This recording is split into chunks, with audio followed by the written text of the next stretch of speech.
We struggle through sometimes, but right now, I think we're at our strongest.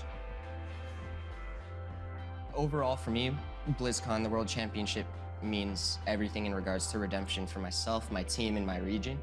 It's been a long time since North America proved they can be the best, and I'm hoping my team is the team that can change that.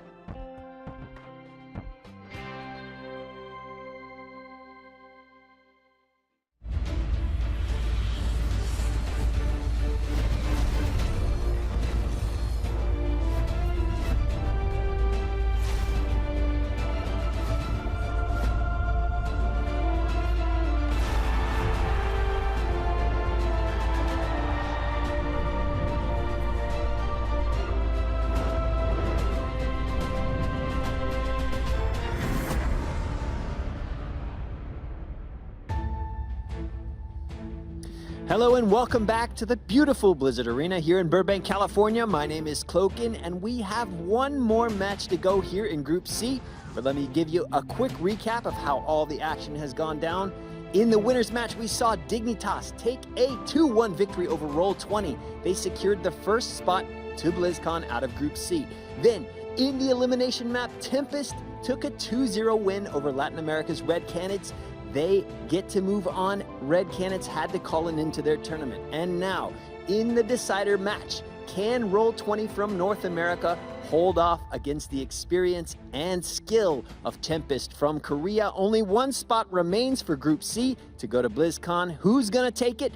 Let's head over to the desk and hear their thoughts.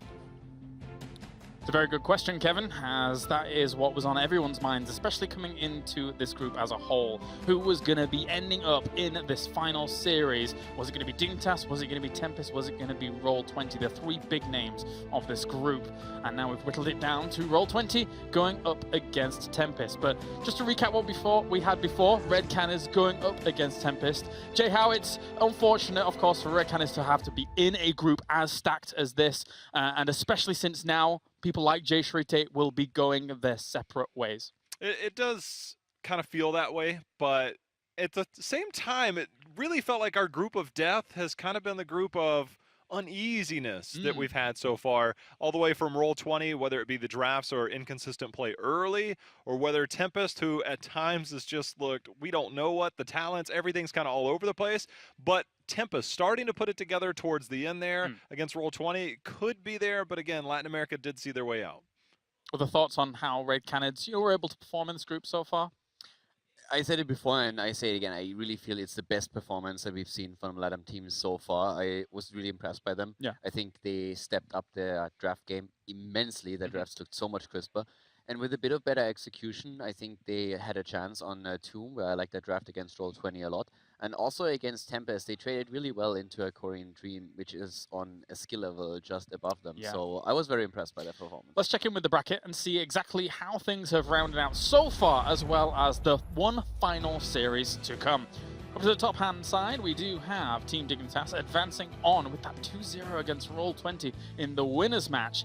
And now that brings us all the way down here to Roll20 esports going up against Tempest. Grubby, this is going to be quite the clash with a lot on the line, both for Korea and North America. Yeah, #1 seed from North America, Kalaris, against the #3 seed from Korea.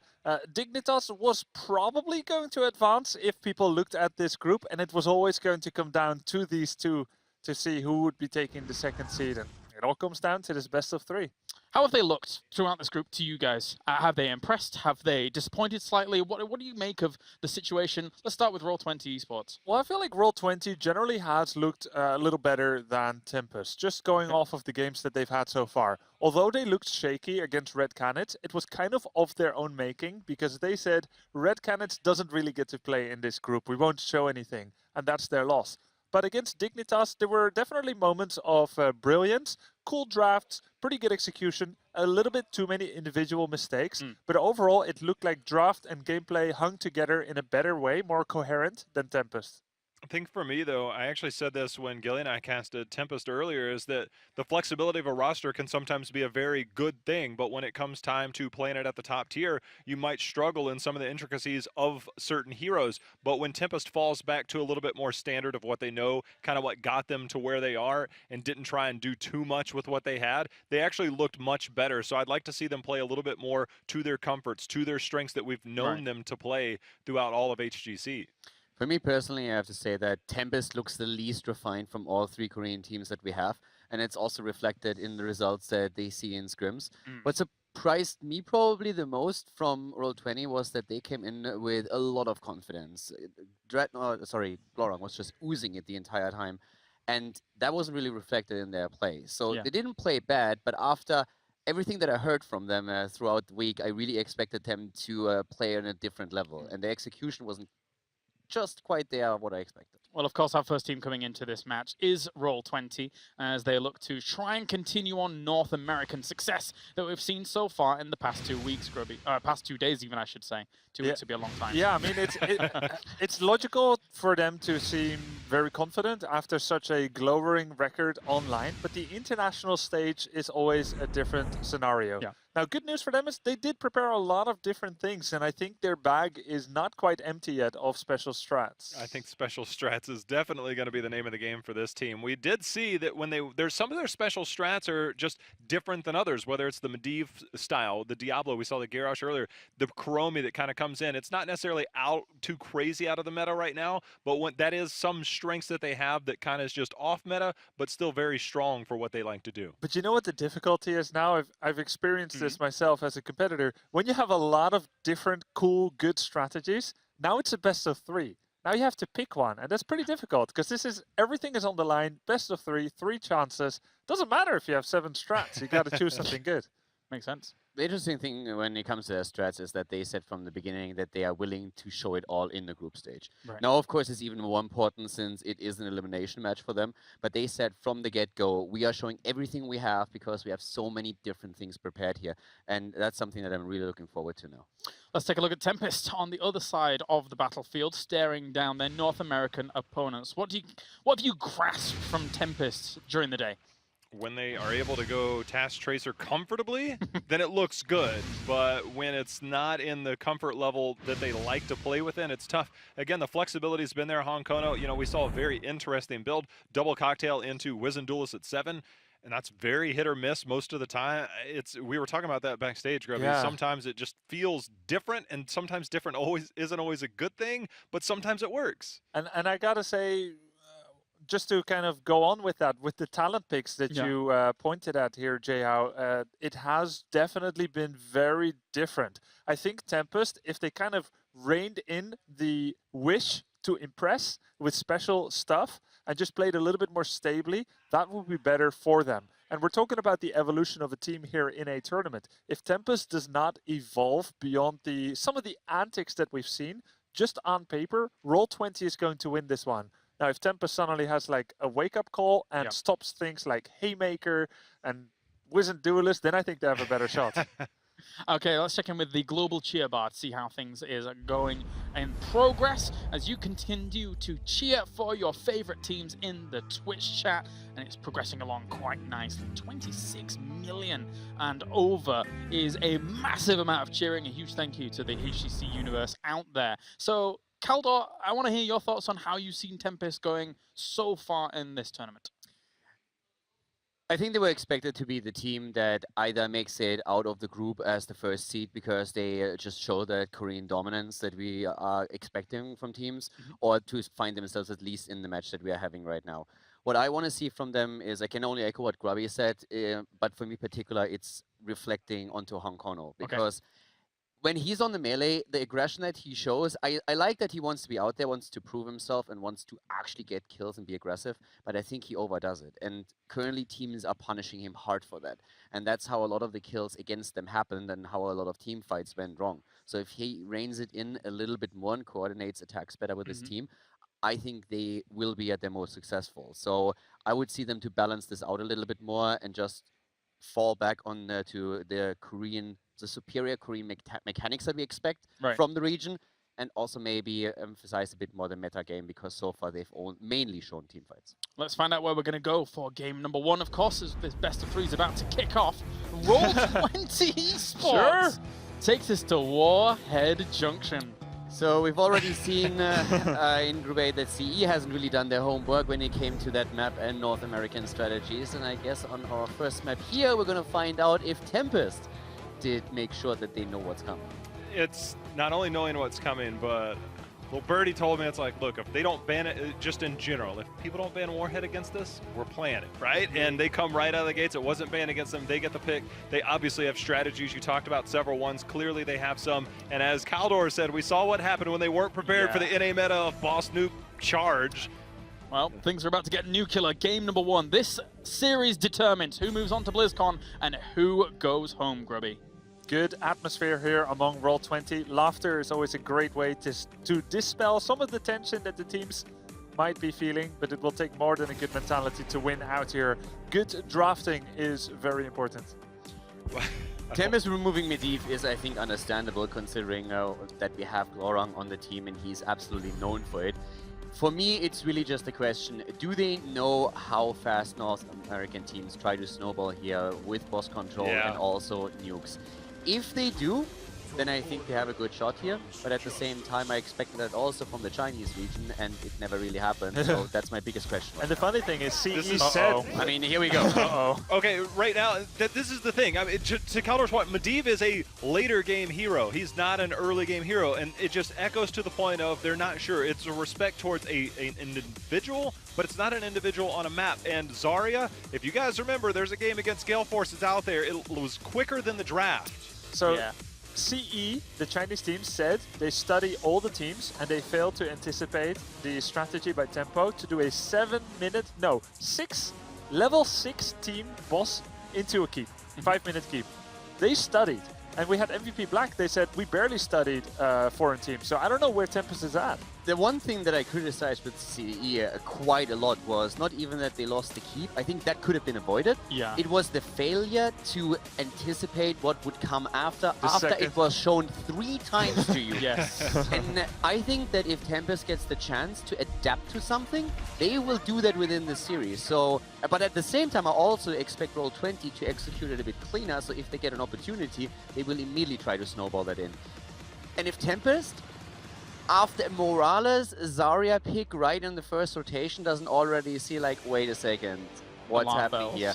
If not, yeah, exactly. If those alarm bells aren't ringing on their end right now, then I don't think anybody can help them. I love playing Tracer into Zarya Shield and Morales Safeguard. I mean, look, it looks like Tempest just said, here's how the alphabet goes, ABC, and then we go on with the rest. As we seem to have a little bit of a difficulty here, we'll resolve that most assuredly fast. But it seems like they're just sticking to one plan. Would that be fair to say? Is it almost stubborn, though? Is it fair to call it stubborn, of like, we're playing this and we feel confident in it no matter what? It depends if Tempest can react to it. Yes, so for me it's like this.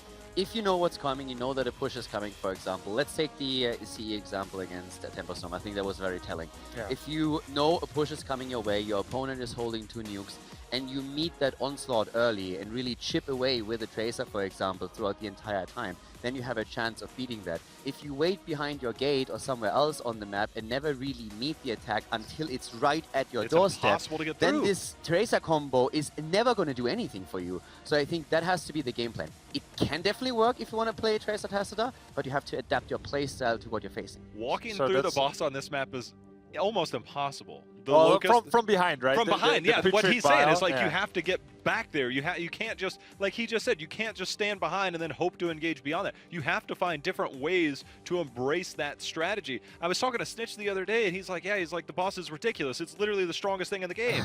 Like it's got the slow, the death of putrid whatever putrid comes bile, behind it. I guess. Yeah, pretty much putrid bile. You got the locusts that come out. They do a slow. They have damage. It's almost impossible to fight around that. So just to harken back to those that may not have seen it yet, CE, Tempo Storm, Warhead Junction, very similar plan, what we think Roll20 is going to be running.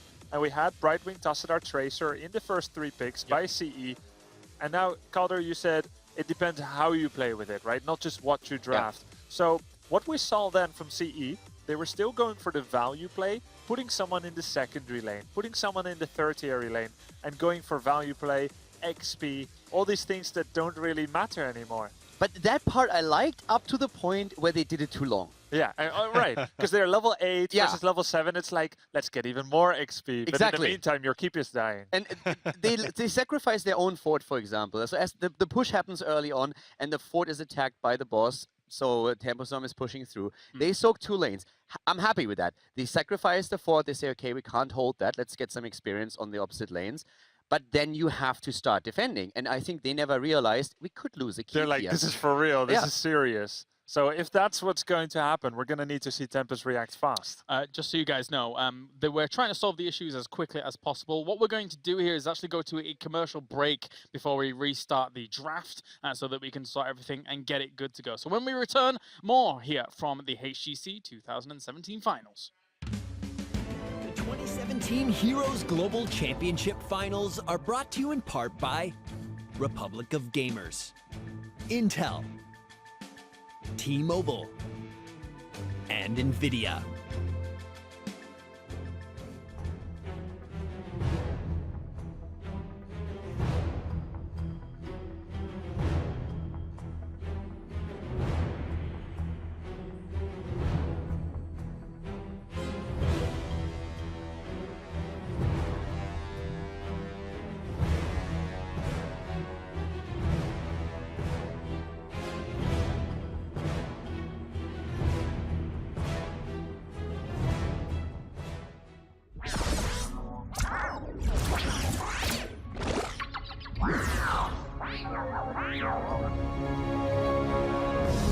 Bravery and individuality are not qualities that the Templar typically program into their robots. But when the Protoss returned to take Aiur back from the Zerg, one heroic probe saved the day by warping in a pylon that allowed reinforcements to join the battle. Now in the Nexus, Probius has gained a spark of life that matches his boundless sense of curiosity and adventure. Probius is a strategic ranged specialist who uses potent area denial and ability combos to keep enemies at a safe distance. Though he doesn't use mounts, Probius has a base movement speed that is faster than other heroes. He can also use his Worker Rush ability for a temporary speed boost. Probius warps in pylons to regenerate his mana and power his abilities. When he is inside a pylon's power field, his mana is rapidly restored. Outside of talents, Probius can have a maximum of 2 pylons active at the same time. His first ability, Disruption Pulse, fires a burst of plasma in a straight line, damaging all enemies in its path. Warp Rift allows Probius to control the battlefield. When cast, it creates an anomaly at the target location that slows all enemies in its area of effect. If Probius hits a Warp Rift with a Disruption Pulse, it explodes for major area damage. When used together, Warp Rift and Disruption Pulse are a powerful 1-2 punch and Probius's preferred method of attack. Probius can also warp in a Photon Cannon that will attack any enemy nearby. Photon Cannons last for a short window of time and can only be placed near a pylon. If its pylon is destroyed, the Photon Cannon is deactivated. Probius's first heroic ability, Pylon Overcharge, temporarily turns his pylons into powerful long-range weapons. Selecting this heroic also passively grants a shield to all pylons. Nullgate, his second heroic, focuses more on battlefield manipulation than offensive power. Probius creates a temporary wall of energy at a target location that damages and dramatically slows enemies who remain in contact with it.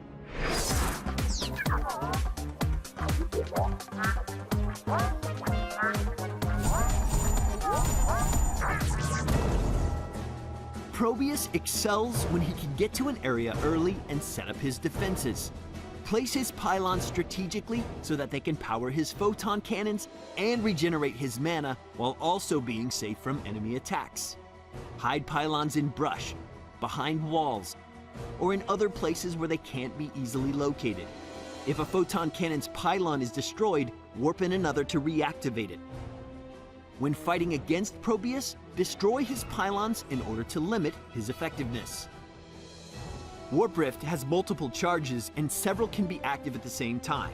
Cast them near each other to slow enemies in a large area, or force them to leave it. Look for choke points and other tight locations where a well-placed Warp Rift can have a significant impact. Detonating Warp Rifts with Disruption Pulse deals high amounts of burst damage. Disruption Pulse's projectile doesn't stop when it hits a Warp Rift, and it can trigger multiple explosions in a single cast. Stacking Warp Rifts on the enemy team and detonating them all at once can be devastating. Warp Rifts have a short delay before activation, giving the enemy a brief window to escape. Pylon Overcharge works best when Probius has the maximum number of pylons active. Try to save it for when all of your pylons are up and running, and be ready to replace one if it gets destroyed. Pylons that are warped in after Pylon Overcharge is activated can also attack enemies until the effect expires.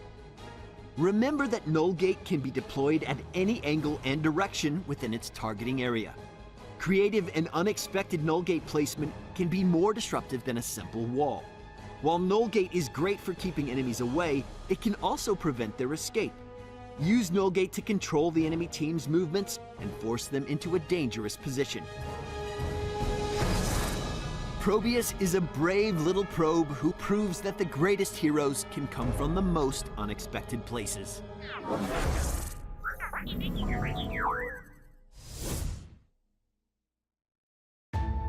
Welcome back, ladies and gentlemen, to the HGC 2017 finals as we continue on to find out who is going to be advancing on into BlizzCon. That's right, the round of 8 is just a moments away, potentially for these teams if they're able to achieve victory here. We were in the midst of a draft, and we kind of had to come out of that because unfortunately we had one player disconnect. So that has been attempted to be resolved, and in a few moments' time we'll be getting back into the draft. But as you guys were already theorizing, we are back in, and we can continue talking about it where we were.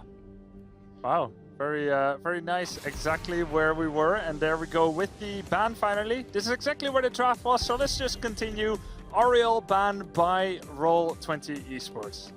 Yeah, so at this point, once again, we're talking about Roll20 potentially being very aggressive with nukes and bosses, and we have seen already CE fail to a similar strategy by a North American team.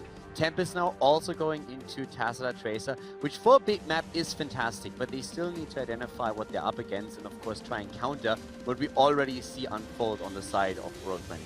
I really wonder if this is Vala or Illidan. Maybe they've got some tricks up their sleeve that we kind of alluded to. Vala, obviously, Q build does really well on the bosses, trying to clear those, get those fast clears. So does Illidan because he can pretty much start it without the entire team. They can still show on the minimap somewhere while you kind of peel off. There's that possibility. I would actually not be surprised if they even throw a bit of a different twist on it and not only just go full on, hey, we need the bosses and go for it. We had a Siege Up comp with Sergeant Hammer from them at some point, because they also have to think about what happens if our opponent has actually already seen all of this. So I think a little bit more flexibility might be nice here. Yeah, so what you're saying, for example, maybe they have like a good global soaker and they do a lot of pushes, but it's not about the boss, maybe? Yeah, I mean, at this point, for example, you have already Greymane, which comes back to the point that Jehao made. You have someone that is really good at taking a boss and really helping the team. You don't have Vala with the Hungering Arrow, but you still have the potential to take it. But with Lily, I find that actually really interesting now, because we have a ton of protection, and that sustain to go through with the boss, with nukes, that can really be a big problem for Tempest. This might sound ridiculous, but is there room for them to go tankless? Yes. Oh, yeah. I mean, yeah, definitely. I mean, apart from Zarya. Yeah, it's really an interesting thing, because Zarya kind of teeters on, like, can she actually tank? Like, she takes a lot of damage, but it's not your traditional... It's basically she lacks, like, CC, right? Outside of Expulsion Zone. Like normal warriors. Yeah, generally you expect a warrior to at least have a slow, like Johanna, right? But... I think Johanna makes sense. Murden is already taken, of course. Yeah. They could go Diva? Would they go Diva or Hammer here? I mean, after last draft with Roll20, we're just not sure anymore. I mean, my mind gravitated towards Illidan because of the but it's a bit strange, very strange. Anubrak is fine too. You get some Beetles. Sonya's mostly spell damage, and Anubrak is spell armor. It's not too strange to imagine. The Beetles help with tanking the fort. I think there's a very real threat if they do try and get too weird here. You make it to 10, you might be looking at a Dwarf Toss plus a Leap potentially for that backline style there. And Merlin can't help with that. And the one thing that we can Manu. talk about is, of course, Tempest, because Tempest has an insanely good draft right now. Yeah. So when you talk about straight-up team fights, which is what I would assume Roll20 is going to try and avoid, then Tempest absolutely shines. No, it's true. We're like not talking about Tempest at all, right? Yeah. But it's a super classic meta draft. Tassadar Tracer component, Sonya Rhaegar. Yeah, but overall, as you were mentioning and theorizing that the Diva potentially could come along, this is a very unusual draft from Roll20. I mean, this looks like the 5-man ignore the other 2 lanes kind of push. Almost, yeah. You don't want to do it too soon, I suppose. You can't do it at level 1 Infinity, but it's gonna devolve into that at some point. I mean, we expected something a little bit wacky, right? Especially with it being Warhammer, with it being Roll20, so we expected something along those lines. The Diva, you guys called it out already, makes sense after we've seen the composition that was used with Sergeant Hammer. It's a lot of protect, you try to zone a lot, and it's massive sustain thanks to the supports that we have here, and Zarya now on top of that too. It was the closest game against Team Dignitas. Save for a few pickoffs here and there, it looked really good. Chaotic, but good. And here's the thing.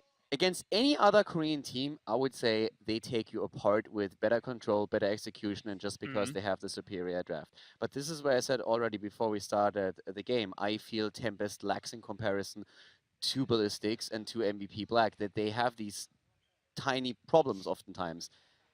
I'm not sure it's going to take that. Jay, how are your thoughts? Yeah, you know, I'm looking at this, and the first thing that comes to mind is look at the first level 1, level 4 talents that we'll potentially see from Rhaegar and Sonya, potentially try and kind of split off on their own. I mean, if you're going to go do one boss, we have a 2-man squad that can potentially do the other. If you see the Lightning Bond, depending on what we see from Sonya at level 1, you might see that kind of push into the same style. Maybe they have an answer of their own. Maybe they have a few tricks up their own sleeve. I mean, they have a perfectly viable composition that can still soak at that point with Tassadar. You still have the roam gank potential with Tracer on a very large battleground. So there's a lot of potential, I think, on the side of Tempest. Also, when we're talking about bosses, you have Expulsion Zone, you have Diva Explosion, and on top of that, you have Morales, who with Medivac can make sure that you get a couple of extra seconds if you actually want to go to a boss, or you can cross the map and put pressure on a different lane and maybe snipe a quick fort or keep.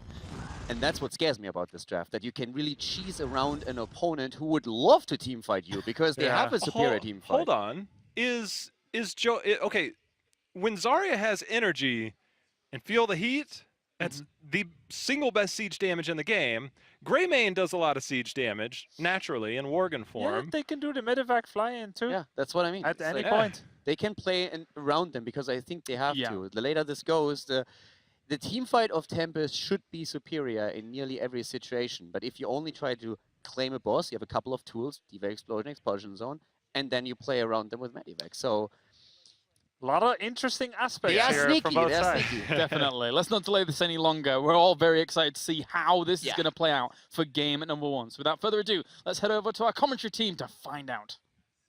Thank you very much, Caleris. I'm very excited to see how this is all going to pan out. Tempest has had a pretty poor performance in this group so far. I like Roll20's idea to throw this unique draft at them because we just don't see this in Korea at all, Dreadnought. And it is the North American special here, bringing it to Warhead Junction, something that Tempo Storm brought out way back, starting at the mid-season brawl, I believe, off the top of my head. It's a bit different than what we've seen in Phase 2 Part 2, but, you know, I think the analyst has nailed it. Talking about the diversity and the unique strategy, bringing it here to Tempest, they might have a shot. Yeah, Glowring's wearing his Diva jacket today. It's going to be the second time they're bringing Diva to us in this group. But let's not delay any further. Let's jump into this very first game on Warhead Junction to see how these two teams are going to play their strategies. It's going to be mostly Tempest, I think, reacting, as you said, Dread, you know, and they have to play the team fight style. They're going to have to deal with this comp, find a way to break through, because it's just simply going to push hard. You have a lot of opportunities on this map to take an early boss, use those nukes. Of course, in blue, we have Roll20, a team that is running this strategy with the Lili Zarya. This is, don't try this in Hero League, don't try this in at home type of composition here. It is a very unique strategy here. And again, you talked about a Tempest. Going to have to focus on responding. But as we see here, it is Tempest in red. We had Hyde on the Rhaegar H82 playing Sonya. Lockdown on his Tassadar. Next up is we got Sign on his legendary Tracer. And finally, Hong Kono on the Murden. So obviously Greymane moving into Wolfheart, going to make this a lot stronger. Feel the heat. These are the kind of opening talent picks that you'd expect from Roll20. This is no secret to Tempest. We have seen strategies like this in Korea before. I mean, once every blue moon, you could say, but how they deal with it, I mean, knowing about it is only half the battle, right? Dealing with it is another challenge entirely. We've seen Roll20 be able to have record game times of strategies like this in the past.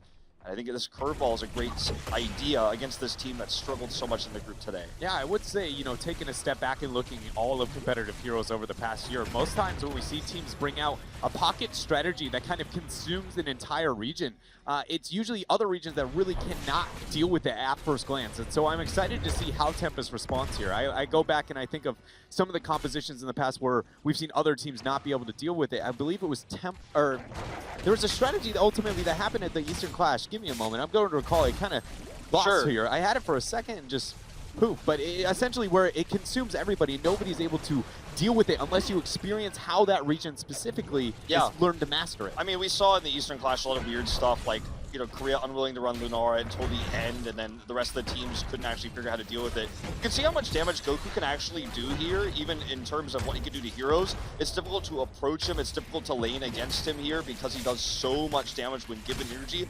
Avoiding giving that energy to the Zarya is key, but unfortunately there's no counterplay for the cannon towers. They just simply will fire when she's in range. That's the strength of the strategy. You take that energy and push down these towers. We've got ourselves the first warheads of this game. And talking about the strategy that North America prioritizes, you highlighted a little bit before. It's trying to concentrate on stacking a minimum double warhead, and then around that 7-8 mark, locking in the boss, pressuring heavy into one of those side lanes. Normally, you focus on one of those top or bottom lanes very early on here, but ultimately, Roll20 is not seem to have the same focus we have seen in the past here for North America. Yeah, definitely. We're going to trade here 1-for-1 in terms of warheads, but that's okay. Roll20's idea here is to hold on to those. There are some exceptions. We have seen teams try to use them to control that boss. That is what ends up leading down that lane for the push they go for around 7, level 8, somewhere around there. Oh, Justin here, I think, is going to have a better performance than he did against Dignitas on the D.Va. Needs to make sure he does not die early, as Tempest is going to use this nuke very standard here, pushing down to get some experience. I think the big takeaway for what D.Va can do in this game versus what it did not do against Dignitas is the lack of Garrosh on the side of Tempest that really made it tough for Justin to actually go up into those front lines. Yeah, there was a lot of situations where it just felt like he wasn't being a big enough problem, the D.Va, that you need to, at least drawing enough aggro. We see an early warhead use here from the members of Roll20 up onto the top lane. But much like, looking at the difference of strategy here from the regions, we see the warhead concentrated onto the mid lane for Tempest, whereas again, Roll20 is focusing on a lane that has the boss. They are now going to send Zarya up to be able to start that right off here. And this is, again, what North America has done for so very long. Okay, Tempest has realized this. They're rotating up. I like Justin's actually trying to slow down the mounts here, dismounting Tracer as best he can. The rotation comes in. Rhaegar is camping, meanwhile, at the same time, so they have pressure in the other lanes right now. Will they be able to, without Rhaegar, though, stop this boss? That's the question. We're talking about a level 6 boss. And Goku is just taking the healing beam there. We see H82 move in. A lot of pressure going on to Justin, but that's a D.Va. It's okay if he takes a lot of that damage, and as long as the energy exists there on the Buzz, the members of Roll20 are going to be comfortable. Rhaegar's coming up here. He has Wolf Run. We're going to see Honkono engage. They're going to try to steal this. Honkono will die for it. Will they be able to grab the boss? Goku, full energy here on the Zarya. You can just see how much damage that can do. Looks like this is going to end up being a mistake for Tempest. 3 members dead. Boss is going to go over to Roll20. Let's not forget about the camp that went bottom, but it did so little. And now with this composition specifically, this boss will do more than any other comp could. That was very impressive play there from Tempest, trying to stop Roll20 by diving onto the backline and make sure they got the blow up onto Morales, but the shielding from the Zarya, and more importantly, the kiting back that we saw the members of Roll20 have was enough to be able to push off Tempest. And the question is here, without the warheads, how much can we expect out of a 3-minute boss here for the members of Roll20? I think they might realistically be able to get keep. I know we're talking about sub 5 minutes here, but Justin's holding on to that mech. I think he's going to try to use it for a remech. Can do a lot of damage to the structures while that's happening. But see Goku again, just full energy, no counterplay here really with cannon turrets actually giving him that energy. Shielding coming into Justin as well. They're just looking to safely, as much health as they can, slowly move forward. Boss down to 1 health. He gets interrupted on his Dwarf Toss out. I thought that might cost him his life, but he's going to be able to stay up there. Mecha Explosion's going to drop and zone Tempest off. It looks like we see Roll20 claiming themselves a 5-minute and 15-second keep. Yeah, Shield's coming up here. I don't think they can save this, though. Oh my god, the grenade's just not enough damage. They are going to finally get this done. Meanwhile, you did see that nuke get dropped. Rhaegar down there, it's Hyde, who steals the other warhead, drops it down onto the fort, and is going to now start to head up here. But this is just one early lead that Roll20 has, and they need to make sure that this was always pressuring Tempest, always prep this lane, because otherwise, obviously, as Tempest does catch up in experience, will eventually happen, they'll have the better team fighting comp. And I wouldn't be surprised if the members of Roll20 make the transition down now to that bottom boss with the 10 advantage that they have, try and use this one warhead and get equal pressure that they were able to get up into that top lane. Looks like for now, they actually are going to concentrate on the pressure through mid. Yep, they could just poke it mid. I think trying to grab Hyde here is actually a good idea. Honkono is here designing to scout this and stop this. Does end up getting his dwarf toss off here. They scout it. They're about to hit 10. It's so close. No minions for Hyde to get in bot lane to get that 10. And that's why I was concerned about that mid-wave stop here for Roll20. It's got enough window now for the members of Tempest to possibly pick up their heroics as the boss now at 50% HP just counting. It's just ticking coming through here. Sonya actually in mid. They are going to get it. 10's up now. Boss at 1/4 health. Archon popped. Warhead's going to be thrown down. Warheads are coming through here. We do see Lily dropping down the heels right now. Warhead does connect. Huge stuns coming through from Sonya, who actually took leap. Another nuke goes off here. This is crazy. Sign gets the Ancestral, but he's virtually alone here. Lockdown gets taken out by the big guns here, and Roll20 with a triple kill with a nuke and boss. They have to go through a fort. We're still early in the game, so respawns are going to come through quickly, but this is very well just going to lead to another keep. Roll20 is showing Korea why North America loves Warhead Junction, or hates, depending on, you know, the perspective. It's been back and forth, but ultimately they are really displaying the strategy that they wanted. 6-0 and kills on top of it all. And you know, this is a map that historically Koreans have permaban. You know, G-Clef and I over at HGC Korea make jokes about, if you watch HGC Korea, you probably have that map burned in on your screen with how it's always banned. Strategy we never see. Here comes the nuke. Honkono in behind. He's going for a haymaker play over the wall. Maybe catch out Prismaticism buds even if he wants to get that dwarf toss inward. It's so risky though. He's getting a flank. He's getting a flank. Here he comes, looking for buds. Oh, the cleanse. Pre-cleanse. Such a good cleanse. There goes the haymaker down. Okay. Nice expulsion zone to be able to zone them out. The members of Roll20 though just backing away as that boss is focusing onto the keep. Sonya unable to pull away. Such a disjointed engagement for Tempest as well, and Sonya's down, H82 being gone means this is probably the core call for Roll20. The boss is gone, but they've got 5. They've got the best comp you could ever want to design to just simply go core here. 8 seconds till H82 comes up. Honkono's gonna have to try to buy time. The shielding on the core is still up and just fine. Sign taking a bit of poke. He cannot go down. He's gonna drop the recall, get the Tassadar shield, and kite away. Very effective damage control away from the core. Good defense matrix, but Buds is dead. This could be the defense here. Ancestral goes off onto Sign. Prismaticism is the next target here. Diva going down now. Prismaticism, will he be able to get out? Hyde is going to jump into that wolf form as soon as he can. Goku just trying to slow down Honkono. Honkono does not want to fight this straight up. And Goku will finally be isolated here and taken out. Tempest lives, core at 95. 5-0 wipe there as North America bites off more than they can chew. This is going to lead to a double warhead for the members of Tempest, but by no means are they still on even footing. They're struggling when it comes to the experience here, and with top and bottom keep are still missing on their side. So we need to be looking at where is Tempest going to go to try and get control back in this map. Personally, I would like to see them try and stack some mercenary camps, force the hand of Roll20, because you cannot let this game move on. The scaling of those catapults will be way too big of a problem 20 minutes in. Scaling of the boss is coming through as well, which Roll20 is going to have control theoretically of. Haymakers really and Leap from Sonya, those are the only 2 real things they have for boss control, but we're talking about Expulsion Zone here. So much sustained healing, and Zarya with Feel the Heat is just going to burn through those hit point bars. Again, Tempest scouts this early, but this could be 3 for 3 bosses that Roll20 send. This one goes directly to core. And Tempest has 2 warheads if they want to try and drop that right as Roll20 rounds 0 HP onto the boss. Ultimately, I feel like this is a very big risk for Roll20, and if they fail here, Tempest will very much pull ahead and get in the driver's seat of this game. All right, so let's see. I mean, It's unfortunate that there's just no way for Tempest to cut them off here. I like what Goku's trying to do bait. If 2 members come through, he can expulsion zone them out. Wants to use that for boss control. Here comes the cleanse though. Cup's coming through as well. So much damage done to Tempest. They're gonna back off right now. But as the heroics wear off, they could try to turn this. No avatar, such a problem here for Honkono. Is just gonna have to let these heals come through. Didn't even take third wind. Boss is sitting at 50% HP. Auto attack and fuel the heat, doing a lot of work. Tassadar is going to reveal 3 of the members of Roll20. Bud's always sitting back there in that chokehold, trying to make sure that Honkono can never get the initiation he wants. But as the boss drops, I am confident that Tempest is going to take this. Okay, they're going to try to come in here. Honkono's on the boss point. There's the Warhead. I don't think Roll20 can contest this. I think it's time to get out. Justin is just going to come in here to try to zone them off. Could self-destruct here. In fact, Goku's on it. Self-destruct gets a kill onto Tracer.